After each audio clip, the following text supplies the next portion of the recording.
E com o dual, né? Não importa qual o formato que eu estou, eu passo de um para outro e vice-versa. Então, por exemplo, isso aqui é soma de produtos. Isso aqui é soma de produtos. Isso aqui é produto somas. Isso aqui também é produto somas.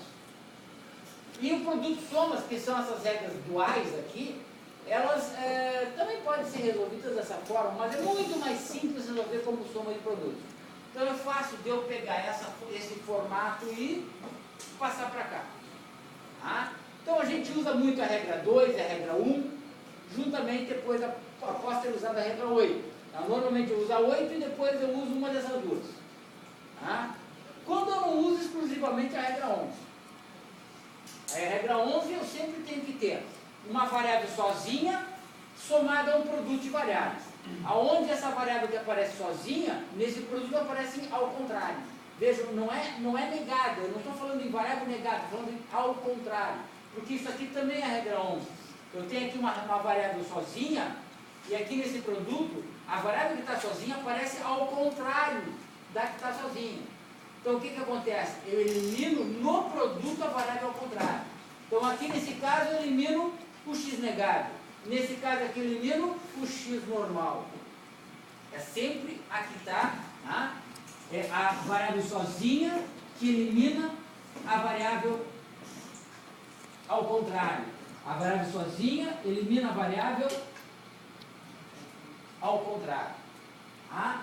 Bom, aí tem algumas regras que aparecem de forma dual, né? Mas normalmente essas regras aqui eu utilizo quando eu estou trabalhando com produtos somas. Mas como no caso a gente vai procurar sempre trabalhar em soma de produtos, são essas as que a gente vai encontrar normalmente. Tá? Então eu aplico sempre a regra 11 e depois da regra 11 sempre aparece ou a 2 ou a 4 ou talvez a regra 11.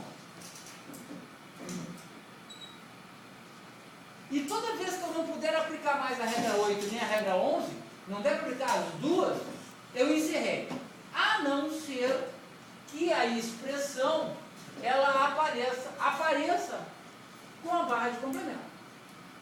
Ou seja, ela possui uma negação geral, ou quase geral. Nesse caso, a regra 9 ela é utilizada, normalmente no fim, ou quase no fim. Porque eu procuro sempre diminuir o tamanho da expressão antes de negar. Porque a negação, eu vou mostrar que pode me dar problemas. Problemas do tipo esquecer de colocar um parêntese que aparentemente não era necessário, mas no momento que os operadores mudam de valor, o produto vira adição, a adição vira produto, as prioridades desses operadores mudam. Mas na expressão não pode mudar a associação entre as variáveis, mesmo com o dual ou mesmo com o complemento, né? Operadores de complemento. Tá? Aqui eu coloquei algumas observações bem importantes, porque isso induz a erro. O aluno no início leva a acreditar que né? Principalmente isso aqui, ó, ele acha que é regra 2, que vai ser eliminado, vai virar 1. Não é. Esse valor é diferente desse valor. Mas, melhor, esses dois somados não é igual a 1. A regra 2 teria que ser essa barra inteira, não isolada em cada variável. Aí sim eu teria x mais x negado. Eu poderia chamar esse produto xy de A. E aí se eu substituir aqui e aqui, vai dar A negado mais A. Aqui eu tenho regra 2, mas nesses dois casos aqui não é. Tá? Isso aqui eu não falei na aula passada, eu deveria ter falado um pouquinho antes, tá? Que é numa expressão. O que é precedente numa expressão? O que tem que ser calculado em primeiro lugar na expressão booleana? Tá? Então a primeira coisa sempre é parênteses. Porque o parênteses é justamente aquele dispositivo que muda, se eu preciso, a ordem de precedência dos operadores. Em segundo lugar, vem o operador de complemento, mas aqui tem que tomar cuidado nesse segundo lugar. Tá? Eu vou mostrar um exemplo aqui em que depende da situação. Tá? Bom, mas o importante é saber que entre o operador de produto e o de adição, o produto sempre tem prioridade. Por isso que no expressão assim, por exemplo, desse tipo, o que se calcula primeiro? Os produtos das variáveis. Depois eu somo. Tá? Aqui é diferente. Aqui eu primeiro vou ter que fazer a soma e depois o produto, porque eu botei parênteses. Porque se não tivesse parênteses, se eu apagasse parênteses daqui, o produto não seria de tudo isso com tudo isso, seria só o produto de x e z se não tivesse esse parênteses. E é esse o problema de inverter uma coisa, né? Inverter, passar de adição para produto, produto para adição, porque uma coisa que vai acontecer nesse exercício aqui, a gente tem que tomar cuidado.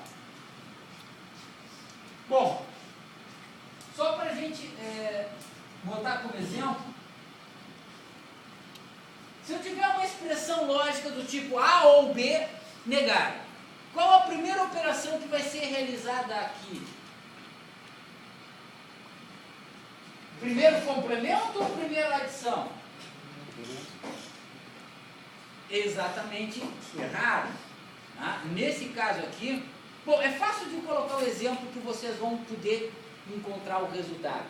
Na álgebra aritmética normal, você tem uma operação de divisão e uma operação de adição. O que é feito primeiro?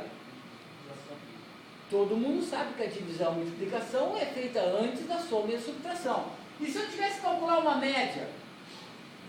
Uma média não digo, mas se eu tivesse que calcular isso aqui. Não, uma média. O que eu calculo primeiro? A adição ou a divisão? Tá, mas a divisão você não disseram que era primeiro? Ah, é que tem que ter um detalhe. Tanto na divisão como na álgebra booleana, se eu for fazer a representação tradicional no caderno, a divisão eu represento por uma barra e coloco ela tão grande quanto eu quiser. É só para ela abranger aquilo que tem que ser calculado primeiro. Se eu tivesse feito isso aqui, ó, o que era para ser realizado? Qual o cálculo eu faço primeiro, a adição ou a divisão?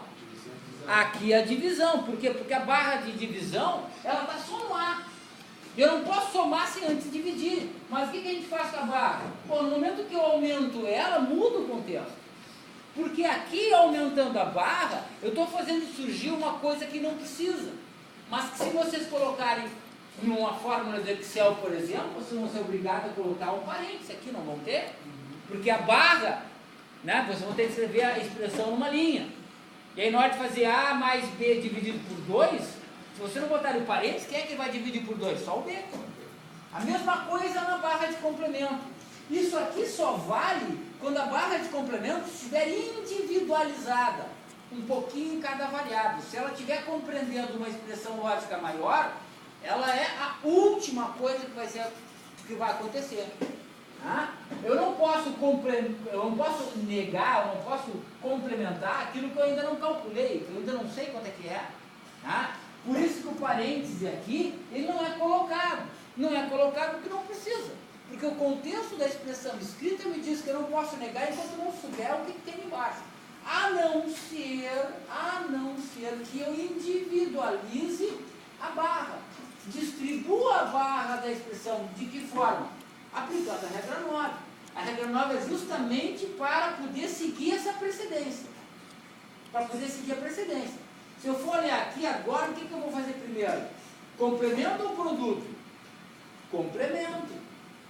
Primeiro eu tenho que negar o x, depois negar o y, para depois multiplicar os dois resultados. Mas aqui nesse caso não. Aqui eu primeiro tenho que somar.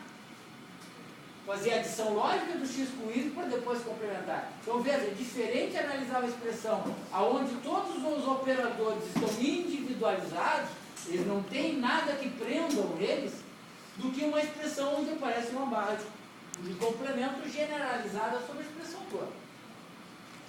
Bom, então eu tenho aqui um resumo das regras, algumas observações importantes para tentar fazer com que vocês não cometam aqueles erros.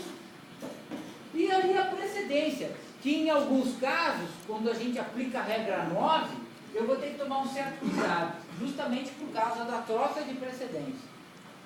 Bom, fizemos exemplos rápidos, né, na aula passada, mas aqui, nesse exemplo primeiro, ele mostra bem o que é